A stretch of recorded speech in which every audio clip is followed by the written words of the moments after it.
What's up, everybody? Welcome into this week's episode of Pick Up Sports Talk. I'm Spencer Stein. And I'm Brandon Schiff, and we have a ton to get to today with the NFL, Mlb Playoff update, and NBA opening night. But let's start with the recent development. It is rumored that a trade with Deshaun Watson could go down as soon as this week, which would involve the Texans, the football team, and the Dolphins. That would move Tua.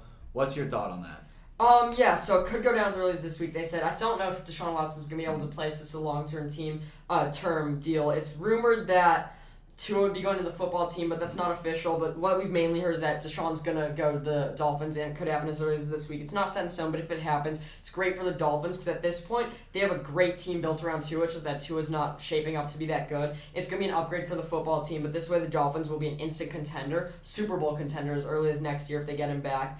This year's basically a throwaway for them already, and they're just going to roll with that. Football team could develop Tua. We'll see under Ron Rivera. I don't know what the Texans are getting back. It's still in early developments. We won't get too far into it, but I was just surprised to get that breaking news right before we started recording. Yeah, absolutely. I think that my biggest fear right now is if I'm the Dolphins, it looks like a home run deal, but I'm worried Deshaun Watson might never play a football game again if all this in court goes wrong. Yeah, they're probably underpaying, hoping that he will, and I think that's honestly the move. I think I was expecting him not to get moved until everything was resolved, so teams could value it right, and so the Texans could value it right. I think the Dolphins are not paying much less, though, than they would if he was still playing, because the Texans won't sell him for less.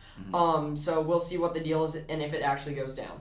So let's move into last week's football. We'll start with the Bears-Packers. I'm not excited to talk about this. I'm wearing my Bears shirt to symbolize they're putting last week's loss behind us and moving forward to get that wild card spot. I hate to be admitting we're not going to get the division. So what do you think about that game? It was just hard to watch overall as a Bears fan. I mean, Khalil Herbert had a good game. Justin Fields played all right, but we just seemed to get outplayed by the Packers. It was close for a second there, but then Khalil Herbert's touchdown got called back, and all went gone. Yeah, the first half looked a lot better. In the first quarter, they took a 7-0 lead. It's like we could really get that. Then Rodgers scored. It's like, okay, Rodgers going to score. We just need to come back. And then the Bears offense didn't come back. Correct. They got the touchdown in the middle of the third quarter. Green Bay did to go up 17-7. At that point, we knew it was a lost cause. Mooney did get that late touchdown. Or like maybe they could get a stop and score, but Rodgers ran it and told the Bears fans that he will always own us. So yeah. I hate to see that. But the Bears just need to move forward towards a wild card spot. I think Green Bay, even though I don't trust them in the playoffs, they have this division as a lock. They're going to be one of the top teams in football. But I still don't know how much as a Packer fan, even though Rodgers looks like he loves Green Bay right now, I'm still not sure 100% that he'll be staying. Yeah, people have already seemed to forget just how weird the offseason was with him, that whole saga. But yeah, I don't know. I think if I was a Packers fan, I'd say I'm pretty sure he's staying just because he seems to have his head in it now, but you really never know. It's so questionable with everything going on. So do you think the Bears can get that wild card spot? It's hard to say right now just because everything's still shaping up, and the NFC is really, really good. I'm just saying that now. There are a bunch of teams significantly better than the Bears in the NFC. If all goes right, I think we could, but it's very unlikely right now, I'd say. I mean, here's how I see it. The 4 division winners on top of everyone. The Cowboys will get their spot, the Packers, the Bucs, and the Cardinals or the Rams, but the one who doesn't make it is a wild card. Yeah. So that's 5 really locks. Then it all comes down to if we can get that wild card. If we could outplay the Vikings, if we could outplay the Panthers, if we could outplay the Saints. The Saints are still 3-2 because they had a bye last week. So we'll see if we can get it done, but I think it's very possible, especially given the way the defense is playing. That is true. We do seem right now to have one of the best defenses in the league. Let's move on to the Monday night game, Titans-Bills. This one was a shocker to me. I thought the Bills would run away with this, and I thought the Bills would have a few more points. I thought they'd really still only have 34, so around there. But what shocked me is that the Titans put up 34. I trust their offense. I love Derrick Henry. Derrick Henry's proving himself to be having the top 2 seasons in NFL history for running back. We've seen 8 or 9 guys, I mentioned this during the Fantasy Outscored episode, have 2,000 yards in a season rushing, and he's on track to do it again. No running backs come close to doing it 2 years in a row. But I still thought the Bills' defense would find a way to keep the Titans under 30 points and get over 30 to take it, so I was kind of surprised when they didn't. So, yeah, you made a couple valid points. So the one thing I don't like that you said was you said you now trust the Titans' offense. I said I trust Derrick Henry. That's fair. So basically what you're saying is you trust Derrick Henry with that. I don't know if I can I don't think I can expect 3 touchdowns out of him for maybe. No, of course not. But they still have AJ Brown there. They still have Julio. I'm not saying Julio's good by any means, but AJ Brown did come back with 91 yards. He's consistent. All I'm saying is I thought the Titans would score 28, and I thought the Bills would score 34, and said the Bills had one less field goal, and the Titans had one more touchdown. That stop at the end, in all reality, if the Bills kicked a field goal there, they probably would have won it. Josh Allen was like a foot away from getting that first and winning the game. The Bills' offense did what I expected. It's their defense that fell short. The Titans' offense I know is going to be like that. I know Derrick Henry's going to go crazy, maybe not that much every week. I know Tannehill's going to throw for more than 200 yards. Maybe he'll get a touchdown next time, not an interception. I just didn't think that the Bills' defense would play that poorly, even though there's no stopping Derrick Henry, and they do have a history of getting stiff-armed by him. Yeah, as you said, I feel like the Bills did get slightly let down by their defense, but also you could have probably expected more out of their offense, seeing as the Titans have one of the worst defenses in the league. Let's get to the patriotic showdown that went into overtime. It was a great game. Cowboys 35, Patriots 29 in overtime. Patriots stuck with them. I mean, what do you think of Mac Jones' play? I think they played good. I honestly think the Patriots had a really good weekend. I feel like this was almost more telling for the Patriots than it was for the Cowboys. The Cowboys were basically expected to blow them out. At least that was my expectation from a distance. And the Cowboys played a good game, just the Patriots stuck with them there. I think Mac Jones had a lot of composure, and he did throw one interception, but he came right back with the touchdown, which I'm pretty happy about for him. And Damien Harris had a good game, too. Yeah, Mac Jones is probably right now playing like the best rookie quarterback, even though I don't think it's going to last. But Rookie of the Year, we've been talking about the quarterbacks over and over. In all reality, it's going to be Jamar Chase or Najee. I favor Najee. The Patriots jumped out to an early lead, or they had 14 in the first quarter to keep it close. That was a big story because the Cowboys could have led to a blowout. And then it was that fourth quarter. Travon Diggs right now is the best defensive player in football. It's not even close. He might actually be the third best, he's the best leader for Defensive Player of the Year. He's not actually the best. He's also right now probably, I'd say, second in the running for a non-quarterback Player of the Year. Like, I'd put him behind is Derrick Henry. That pick six in the fourth was crazy. And then the next play, Mac Jones came back through it to Kendrick Bourne. That was just a bad play by Diggs. I didn't think that was necessarily great by Mac Jones. So they just stuck in that game. But even though I don't think Mac Jones did anything special, Cowboys are a better team, though. They showed that in the end. Their offense just insane because Dak is Dak. They have Zeke, who I told you would be fine. CeeDee Lamb, even though Amari Cooper didn't have a huge game, he's still a distraction. So everything about the Cowboys is clicking, and the Patriots looked good for a 2-4 team, but I still think they're not going to find a way to win those close games. Yeah, no, I think that I severely predicted the Patriots to win significantly more games than they were. I didn't realize how much of a process it is to bring in a rookie. It's okay, Brandon. We all make mistakes. Cardinals versus Browns. The Cardinals won 37-14. I know a lot of bettors were angry about that. Kyler had 4 touchdowns, no interceptions. The big story is that they stay undefeated. Yep. The Browns obviously had some injuries, but the Cardinals stayed undefeated. I thought the Browns would win this game. Cardinals are 6-0 now. How long do you think it's going to last? I think it could last another few weeks. I really haven't done a deep dive on their schedule yet, so I have to look at that. But I think that right now they look like the hottest team in football, and they're earning their spot on the power rankings. They are the hottest team in football. I still don't think they're going to win their division because the Rams are only one game back. If the Rams beat them, then the Rams take it, and if the Rams win the head-to-head, and I also assume the Rams are going to win more games not playing the Cardinals than the Cardinals will. The Cardinals do have an easy schedule. They have the Texans coming up this week, which should be a win, not to get ahead of my predictions. Green Bay is going to be a tough one, but I don't love Green Bay. Niners, Panthers, Seahawks, these are all winnable games. Sadly, the Bears. So it's all going to come down to that head-to-head.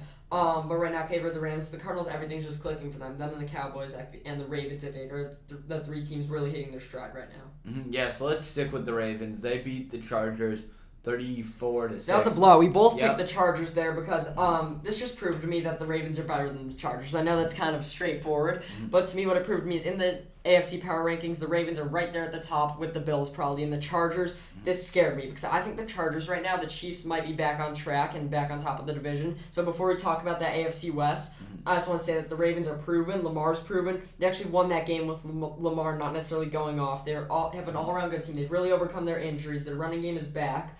Their only losses was to the Raiders week 1. They even beat the Chiefs since then. That was just a bad week. So I think the Ravens are really sturdy, and they're probably the best we've seen out of the Ravens in the Lamar years. I think everything's starting to click with Lamar, and I saw something that says he's playing about as good as he was during his MVP season, which is absolutely crazy to me because I think he isn't getting enough attention, to be honest with you. I think that they're beating some of the best teams in the league, and their only loss was just a crazy Week game. 1 overtime. Yeah. So let's shift to the AFC West. The Chargers obviously only put up 6 points, which is not something they could be doing. While the Chiefs look to get a little back on track, Washington has no offense by any means, but they still were held to 13 points.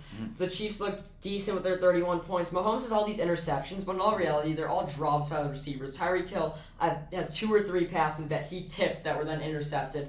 So that's just awful. But do you think the Chiefs are back on track? I think that they're close, but not quite there. I'm still pretty worried about them, and the Chargers look really good. I think that the AFC in general is stacked, and I think you and I could probably agree on that.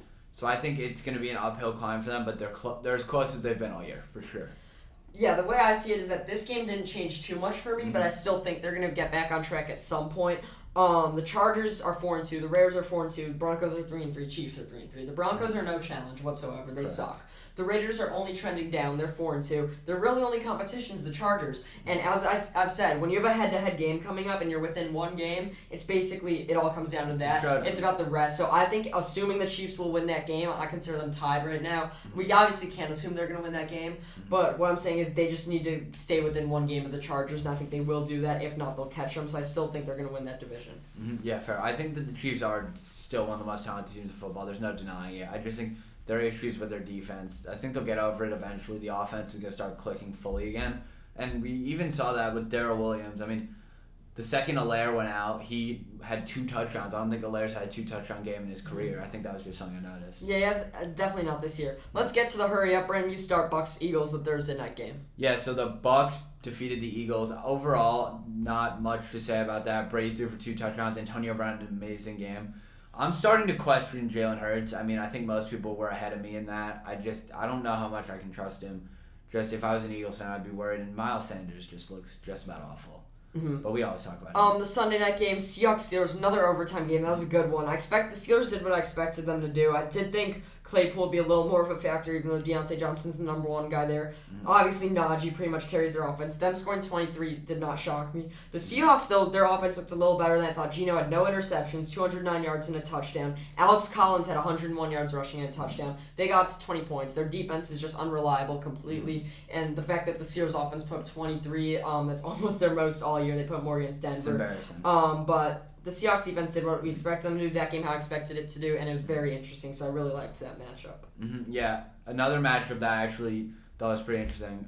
The Rams beat the Giants 38-11. I thought just overall everything kind of seemed to be clicking with the Rams. Kupp had 2 touchdowns, Woods had 1, Henderson had 2. Stafford just played a great game. He had 1 interception, but other than that, a great game. The Giants just couldn't seem to get it together, and I think a lot of that had to do with Daniel Jones throwing 3 interceptions. I just think offensively they really couldn't get much started with that type of just letdown from the quarterback. His QBR was 6.4.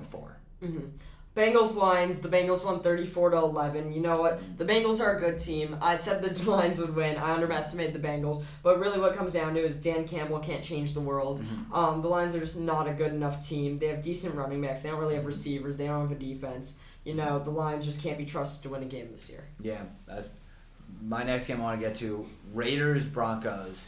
Raiders had 34, Broncos 24. Raiders won this AFC West matchup. I think a lot of the Broncos struggles, they're obviously kind of a mess offensively. We've known this. Was Teddy Bridgewater throwing for 3 interceptions as well as 3 touchdowns. I just think overall is a little bit of craziness for them offensively.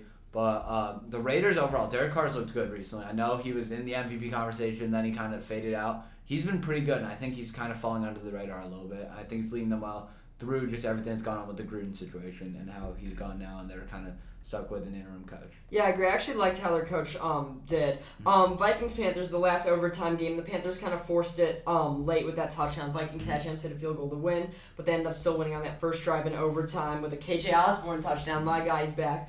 The Vikings right now are starting to eclipse the Bears, in my opinion, for that wild card chase. The Panthers are just not the same team without McCaffrey. It's a shame. If McCaffrey was healthy, I think they would be in that wild card spot. They're my preseason prediction to be hot. They started hot since then. They've lost 3 in a row to the Vikings, Eagles, and Cowboys. You know, those aren't bad losses. When McCaffrey comes back, hopefully they can turn the ship. Yeah, absolutely.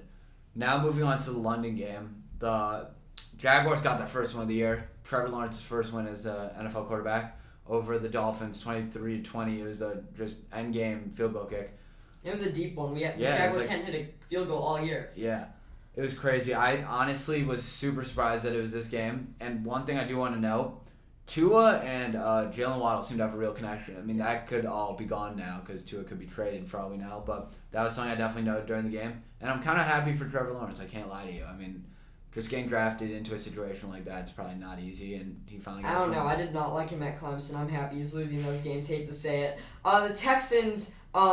they seem to be very streaky. They lost 31-3 to the Colts. Obviously, no one thought they'd win this game, but the fact that they scored 3 this week, the week before they had a close game against the Patriots, and before that they had 0 and 9. Then they pushed the Browns for that. They're very on and off, whether they could either challenge for a win or just get killed. This week they got killed. The Colts offense I want to talk about, because in that Monday night game against the Ravens, the first half, I actually liked how Wentz looked in their offense overall. This game is another example of that. Although I think the Colts are not that good of a team, I think their offense is improving every single week.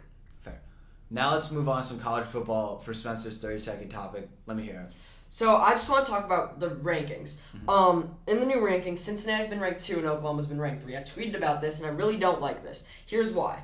Despite that Cincinnati was ranked well above them before, I don't think they need to take that into account too much. I think every week should be a reevaluation. The way I reevaluate it is that Oklahoma not only has better wins, but looks better now that Rattler's gone, and they have Caleb Williams starting. They just look like a better team now. And I think although you could say, well, Cincinnati looked better at the beginning of the year, it's about how the team's looking now, and Oklahoma should therefore be the 2 over Cincinnati. I also think that even though Iowa looks like they're a worse team than Penn State, they had the head-to-head win. So I don't really, and everyone was saying they'd put Penn State above Iowa, but I don't understand why. Penn State's the 7 and Iowa's the 11, because Iowa's that head-to-head, and they both have 1 loss. Like in the rankings of the Big Ten teams should go Ohio State, Michigan State, Iowa, Penn State, because Ohio State seems like they're the best team. They had a bad loss against an Oregon team. Michigan State, although they're not better than Penn State, they're both undefeated, and you got to put them there with Michigan ahead of Michigan State, because Michigan State's been a little unimpressive, even though they have great coaching. Then Iowa, because they beat Penn State, followed by Penn State, even though that could definitely change as the season goes on. And I did just say, you got to look at how the teams look now. It was just 2 weeks ago that Iowa beat Penn State, so you got to put them there. So that's pretty much all I think, except for one more thing I want to mention about the Heisman. The race is wide open. Everyone's talking about all these quarterbacks. But what I really want to talk about is who I think should be the Heisman favorite, and that's Jordan Davis. Now, Jordan Davis is a defensive lineman for Georgia. Only one defensive player has won in the history. But their defensive line's looking like the best we've ever seen, and they're dominating every single team they play. If they go on to go undefeated and beat Bama, and we still have all these quarterbacks playing meh, Bryce Young, your guy's playing bad, yeah. Rattler got benched. Obviously, my guy's Ritter is still fine, but so is Matt Corral, but he might be injured. I don't see why no one's talking about Jordan Davis. Yeah. College football has been crazy recently. I'm super excited. Let's get to some MLB playoff updates. So do you want to start with the Dodgers Giants? Yeah, for sure. So the Dodgers beat the Giants in 5 games. I think you predicted that. I want to say 5 games. 5 games, yeah. Overall, pretty great series. Ended in crazy fashion. I just think the highlight of that series, though, had to be the walk-off. The Chris Taylor walk-off. I was watching that live. That was so crazy. I think that gave the Dodgers a ton of yeah, that's definitely been the highlight of the Dodgers postseason in that win against the Cardinals in the wild card, which led into the series. Yeah. Game 5, though, was a great game. It really came down to the end. I do not think that check swing strike call then. It was obviously the wrong call, but I don't think it would have changed things with Wilmer Flores.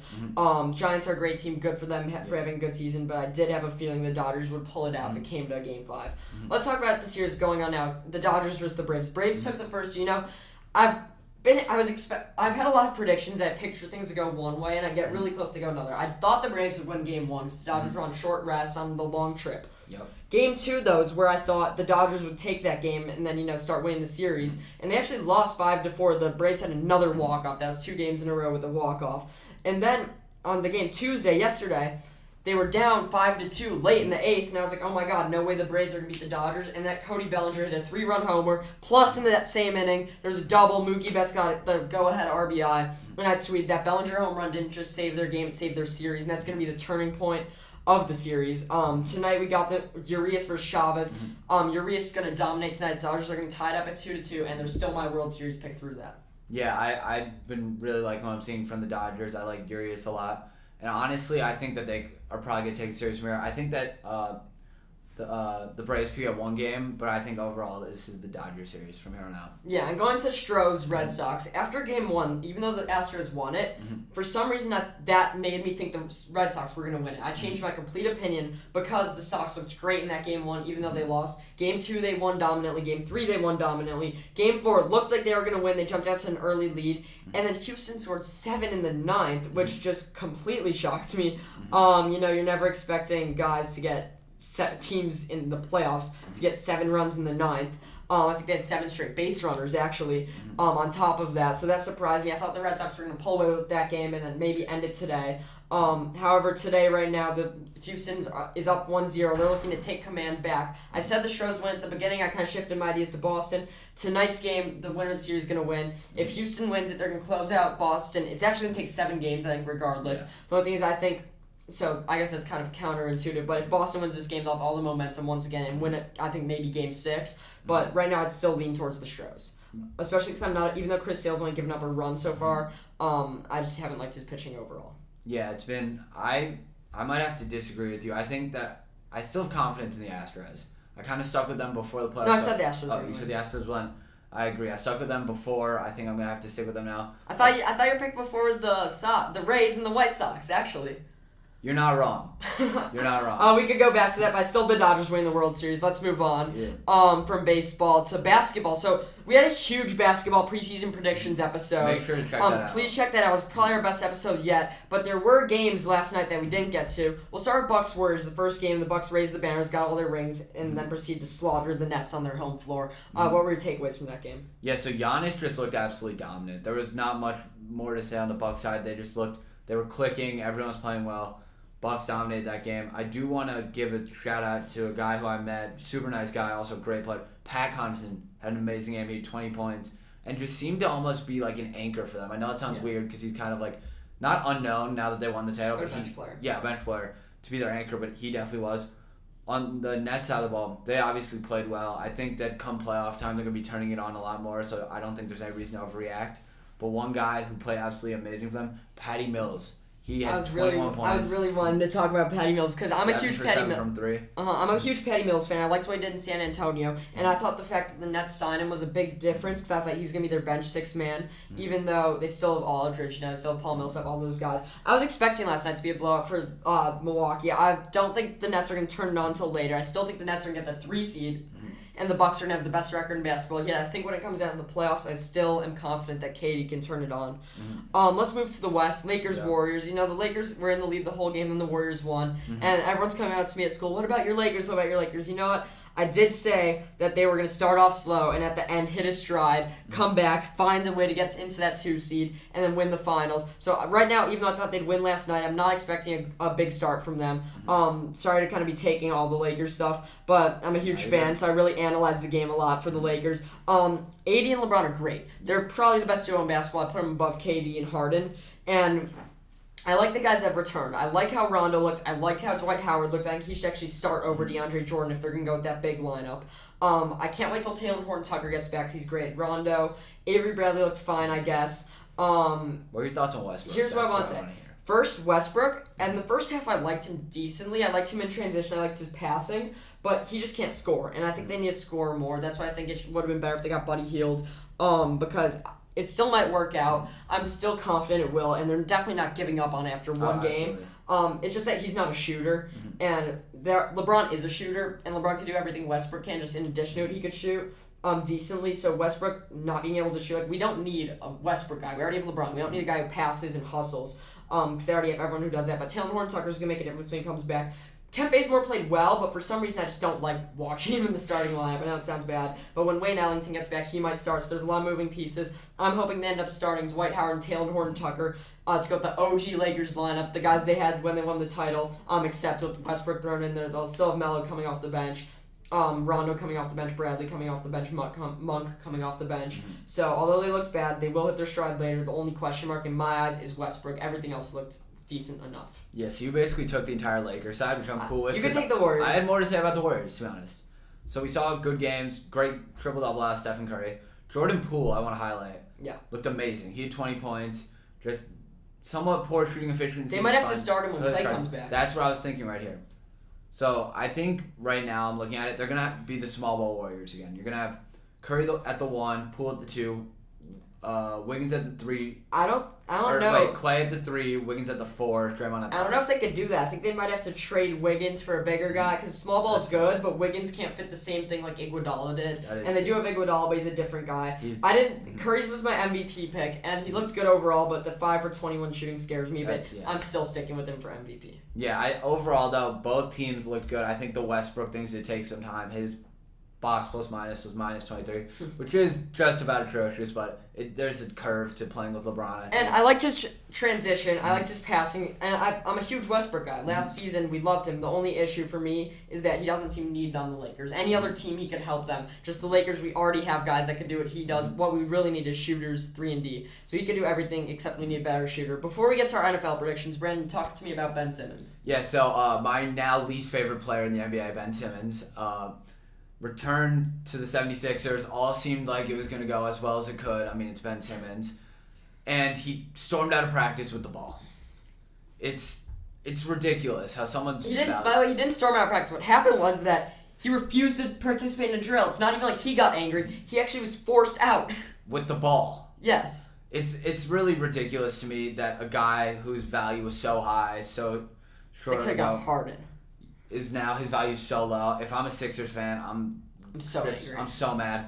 And to be honest with you, it got to a point where Joel Embiid said, I don't care about him. He makes his own decisions. They used to be like best friends on the court. And now you have your boy saying that he doesn't care about you. He's his own guy.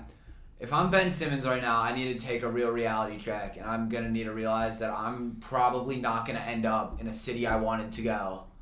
If I get traded, I'm probably going to wind up in the dump of the NBA in some horrible team. Yeah, I'll end up in Memphis. His value's only gone down, or Minnesota. His value's only gone down. I don't think the Sixers should let him play again. Yeah. His behavior is just unacceptable completely. It's been, and then yesterday was the turning point. There's no way he refused to be in a defensive drill. That's unacceptable for any NBA player. Ben Simmons is not special enough to do that. No one is. Even LeBron can't do that. Let alone Simmons has acted this way all season, acts like he wanted to leave, finally goes just to do this. Doc Rivers should not play him 1 minute this season. He should make a stand. They should trade him they should drop him. Say, we don't care. Even though that would hurt the organization, Daryl Morey wouldn't do that. They should not let him play for them one more day. One thing I saw that was really interesting to me, Ben Simmons back when he played with Jimmy Butler said Jimmy Butler had like a large effect on him. I don't know. Just maybe in his mentality. They should have kept Butler. Yeah.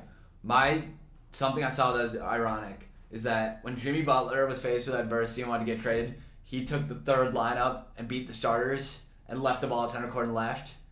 Simmons didn't participate, took the ball and left. Yeah, I don't even know what to say about him. All I want to say is that you probably hate him more than me now. But at the time, when he won Rookie of the Year, I hated him because I thought he wasn't a rookie. He was a second-year player, and Lonzo deserved it. I love Donovan. And Lonzo deserved it. We agreed on that one. I did not like him then. I've never liked him. I've never liked the way he played. Now you've probably surpassed me, but I hate Ben Simmons. Let's move on. Annoying. If he plays another, I will not root for the Sixers. He should not play 1 minute on the floor. And I think Sixers fans can agree. Should take anything they can get at this point. Let's move on to our NFL predictions. Thursday night game. We talked about in the fantasy episode a lot. Check it out about how it's going to be an awful game given that Chubb, Kareem Hunt, and Baker are all out for the Browns. It's going to be like a Pee-wee football game. And the Broncos have looked horrendous. Who you got? I think I have the Broncos actually upsetting them. I just feel like Teddy Bridgewater threw 3 picks, and that's not going to happen again. And Case Keenum's not a starting level quarterback for an injury-prone team to add on. It's the Broncos' game to win. The Broncos are not going to score more than 17. They have looked utterly atrocious, and you know what?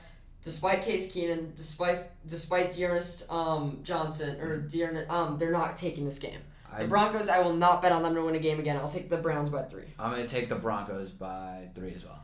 Washington versus Green Bay. Who do you think is going to win that game in Green Bay? I think it's Green Bay's game to win. Washington's looked like they've gotten worse throughout the year, and I don't think that's changing. I'll take Green Bay by a field goal. I don't know why. I just feel like Washington could keep it close potentially. No, Washington's not going to keep it close. They got blown out by 18 against Kansas City last week, and Green Bay only looks better. Washington will not be able to score, especially if they have these trade rumors going around with Tua.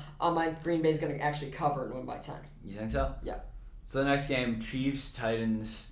Who you got? Give me the Titans in an upset. I know I'm the Chiefs guy, but the Chiefs still aren't fully on track, and the Titans are hitting their stride. Chiefs will not stop Derrick Henry. He'll get 2 touchdowns. He'll get over 150 yards. The Titans are going to win a high-scoring game. I say this every week about the Chiefs games, maybe by field goal, but it would not shock me if the Chiefs won the high-scoring game. I think the Titans are going to score at least 34, and maybe they could find a way to hold the Chiefs. But I will say these defenses are equally bad. Yeah, it's 2 great offenses and 2 bad defenses. Spencer, you said something on the fantasy episode, by the way. Make sure to check it out. It's a great episode. You said that Tyreek Hill is going to go for probably 40 around there. Yeah. That means probably 2 to 3 Chiefs touchdowns. Give me the Chiefs by 7. Yeah, I'm still on the fence about this. I don't really know. It could go either way. I just like that the Titans beat Buffalo and they're hitting their stride. But the Chiefs' defense, honestly, I like them better than the Titans' defense. That could be a difference maker. I just have to go with the momentum. Falcons, Dolphins, kind of a boring game of the week, but we could, as I've said, over and over, have this controversy with Deshaun Watson. I've said we're going to see big weeks out of Tua and Cordero Patterson. The guy who's going to even that out, though, is going to end up being Cordero. Tua in his bounce-back week is still going to find a way to lose by only 3. I think that the Falcons win this game by 10. I think Ridley finally has this huge game. I think he's going to just play super well and just assure a lot of his doubters. I think Falcons by 10. Jets, Patriots, I kind of think the Jets are starting to come back, but the Patriots, the one team they seem to be able to dominate every year, no matter if their quarterback's Mac Jones or Tom Brady, is the Jets. Patriots by 12. I'm going to say Patriots by field goal. I think Zach Wilson has a better game than Mac Jones. So that's my headline take on that one. Panthers, Giants, the Panthers have not looked good without McCaffrey, but the Giants suck. They're still injured. I hate the Giants. I will never bet on the Giants to win. I like the Jets more than the Giants. Give me the Panthers by a touchdown. I'm going to take the Giants just for the sake of controversy here, because if I get this right, it's going to sound super cool. I just am a Giants hater openly. Fair. I really don't like them. Bengals, Ravens. Ravens have looked amazing. This game's in Baltimore. I would take them giving the 6.5 points. Even though the Bengals have looked great lately, I still think Baltimore's a superior team. Their defense is superior, and Lamar cannot be stopped. Give me Ravens by 10. I personally want Ravens by 3. I think that this could be a great game. It has potential to be the game of the week. I mean that. Next game, Eagles-Raiders. This is going to be an interesting one. Give me the Eagles in an upset. I think the Raiders looked better than we thought they would the last week. And even though this game's in Vegas, Jalen Hurts, I think, even though he's bad, is going to play decent. I kind of want to go through it. I'll go with the Eagles by field goal, though. I'm going to take Raiders by a touchdown here. I think Waller is a huge game. Same with Derek Carr. I predicted that. Rams, Lions. Every week I can't bet against Dan Campbell. I want to say the Lions are going to find a way to keep it close in the fourth. I think they're going to keep it under 15, which is the spread, but given a few touchdowns in the fourth, but they're still going to lose by well over 10. I'm going to take the Rams. I don't think they cover 15 like you said. I think it's going to be Rams by 7. I don't know. Give me Rams by 14. Get that 1 point. I'll take the points. Cardinals, Texans, this one should be the blowout of the week. Even though the Texans seem to have weeks bad, good, this can be another bad. They might be held to 6 points again with the Cardinals scoring 40, so I guess Cardinals by 34. I have a weird feeling the Texans only lose by 14. They might, it could go either way. It could go either way. Texans are the weirdest team in football. Definitely. They did pick up that win. It was looking like they were going to threaten for that AFC South title for a minute. Another AFC South team, Colts, are playing the Niners. Both these teams have been on and off. I feel like I'm keep taking upsets, and I'm going to stick with it. I like how the Colts offense has looked, while I've not liked how the Niners defense has looked. I'll take the Colts by 4. Yeah, this is a weird game to predict. I like what you said about the Colts. I was going to do that, but now I'll take the Niners by field goal. I think that's a weird one, though. That could go either way, really. Definitely. Saints, Seahawks. Seahawks looked better than I thought they would, but I still don't trust them with Geno Smith. I still think they're going to score around 20 points, but the Saints could score 30. Might be a little lower scoring for the Seahawks. Maybe last week was lucky. I'm not sure because Collins is a little banged up, so I'll take the Saints by 8.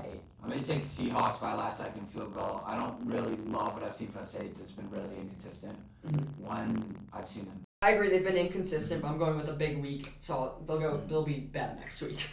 Lastly, Bears, Buccaneers. The Bears are in Tampa. I think we've gone with the Bears every week almost.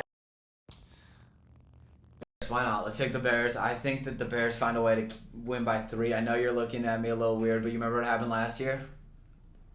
I do. Yeah. You know what? I'm doing this for the record. I'll take the Bucs. Oh, no. By the Buccaneers by 20. Mm-hmm. I don't care. You know what? I'm gotta stick with the Bears, but you know what? I'm trying to pick up these better records on Brandon. My locks were not good early on in the season, and even though we don't really calculate it by the weeks, I'm hoping this could be my big week for bragging rights. Also, I'm hoping this is the reverse psychology because it hasn't been working well. Buccaneers by 20. Thank you all for listening. Please check out our other episodes, like and subscribe on YouTube or wherever you get your podcasts, and follow us on Twitter. Yeah, absolutely. Make sure to just subscribe, like all of our videos. Try to stay up to date with us, and check out our clips for both fantasy episode and this one. Thanks.